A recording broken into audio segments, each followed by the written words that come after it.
Maraming salamat, Lisette.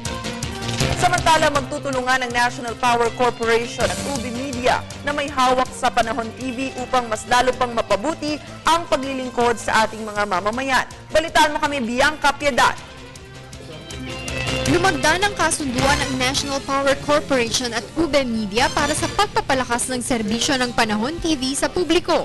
Pumayag ang NPC o NAPOCOR na magbigay ng kaukulang impormasyon kaugnay ng pinakabagong pangyayari sa mga dam, watershed at small power utilities na pinangangasiwaan nito. It is very important for us to be able to, on a timely fashion,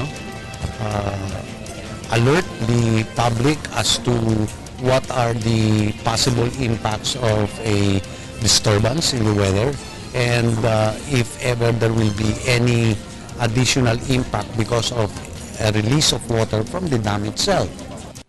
Tulong ang kooperasyong ito para sa napapanahong abiso sa mga mamamayang maaring maapektuhan ng pagpapakawala ng tubig sa mga dam o pagkakaantala ng supply na enerhiya lalo na ngayong panahon ng tag-ulan. I believe National Power together with PTV4 is in a position to link up whatever hardware we respectively have in order to have live information flowing between us in order to keep the public informed.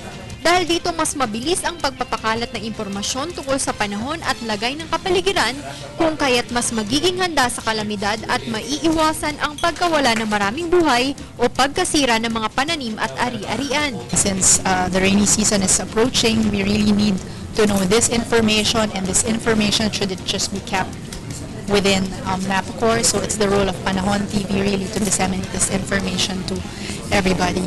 Pinirmahan ni na NPC President Froilan Tampinco at UB Media Incorporated President at Panahon TV Executive Producer Donna May Flavier ang Memorandum of Agreement na sinaksihan naman ni Lina Group of Companies Chairman Alberto Lina at Attorney Jennifer Jimeno Atienza ng PTV. Para sa Sambay ng Pilipino at ayon sa Panahon TV, sagot ko ang impormasyon ninyo. Para sa Bayan, Bianca Piedad.